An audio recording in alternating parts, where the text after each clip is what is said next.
What's going on, guys? It's your boy Sam Paddy Projects back at you again with another video on the Type R. So in today's video we're going to be preparing it for the Gassedgang track day.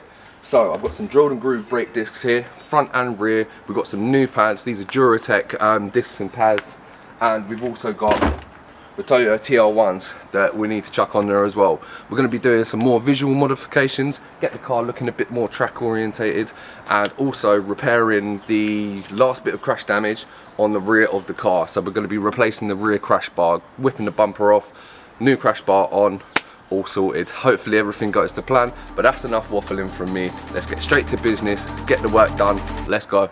So with the car on the driveway, we're straight on to removing the bumper, and we also have to remove the side skirts as well, which have just got a couple of clips in them, connecting them to the bumper and into the car.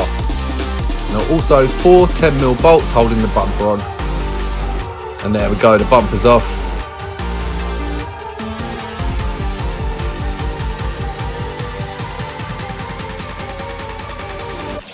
Then to remove the crash bar, there was 3 12mm bolts on either side, and it was light work. They were in really tight, but not too tight for me.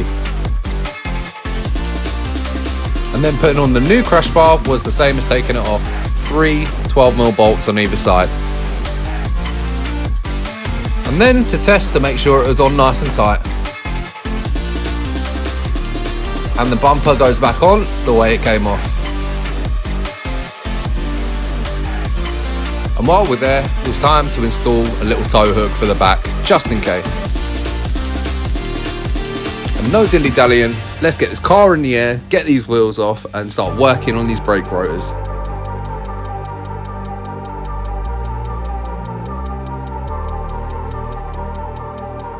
So with the car jacked up and the wheel off, it was time to remove the caliper. Now, looking at the meat on the brake pads, I decided just to change the rotor. And this was super easy to do. There were 2 14mm bolts and releasing it from the handbrake, which admittedly I did have to do a little bit of Googling for. But nevertheless, it was job done and the caliper was ready to come off.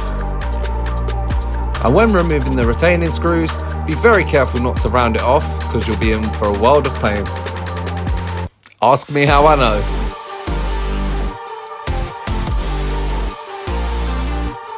So with the disc coming off, it's nice and easy to replace it with the new one.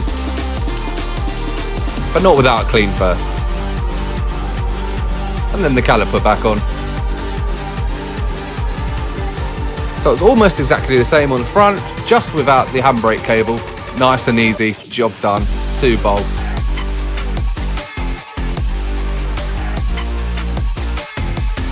So let's get on to changing these tyres. With a quick trip down to my local, and the tyres were on. And what's the point in having Toyota tyres if you're not going to put the tyre writing on the side, just to let everybody know you are rolling with Toyota tyres. So I prepared the wheels, cleaned them off, got rid of any of the extra rubber that's on there, put the glue on the writing and stuck it straight on. Very tedious process.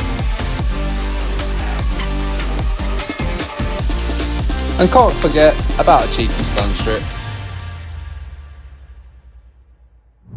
So just before I show you how the car looks, and it is looking stunning, just wanted to talk about how the tyres are feeling. So the brakes are done, the tyres are on, they're looking suave, but the grip on these, I haven't been driving too long, probably for the past 20 minutes, but I've been giving it a fair bit of hoon. And yeah, they are gripping up quite well. I'm so interested to see how well they do on track. And even like the ride in general, it feels so much better over bumps. I'm not sure if my other tyres that I had on here were underinflated, because they were all just a mix and match of like different random tyres. I think one of them was Michelin.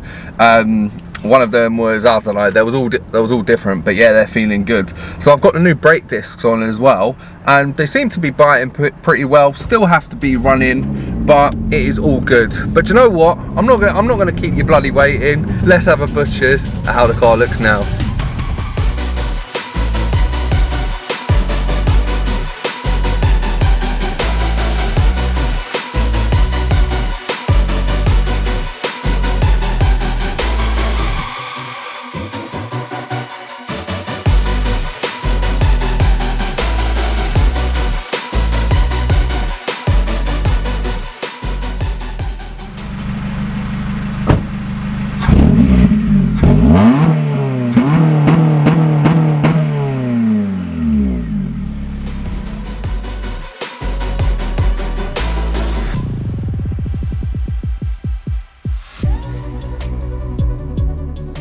So there we go, the big reveal of the track mods to the car. So now what I think is looking a lot more track orientated. Obviously the reason why I went for the tyres is because it's the point of contact with the road, so it's one of the best possible mods you can actually do. So I thought, why not? Toyota TL1s straight in my basket, and I got them. And also the braking as well. I didn't actually change the pads because the pads on there had loads of meat, but the brake discs are still going to have to be run in, so I'm going to do as much mileage as I can before the Gassedgang track day. And to be honest, camera malfunction. And yeah, to be honest, the car is looking good, it's performing good. I'm going to grab a couple of oils, a little bit of this, a little bit of that to take with me just in case, and jump leads, etc. A few little maintenance bits, some extra flexi hoses and clamps as well, just in case the worst happens at the track. Hopefully nothing catastrophic, hopefully nothing at all. But if you like what you see, it's your boy Sam Paddy Projects. Like, share and subscribe, and I'm out.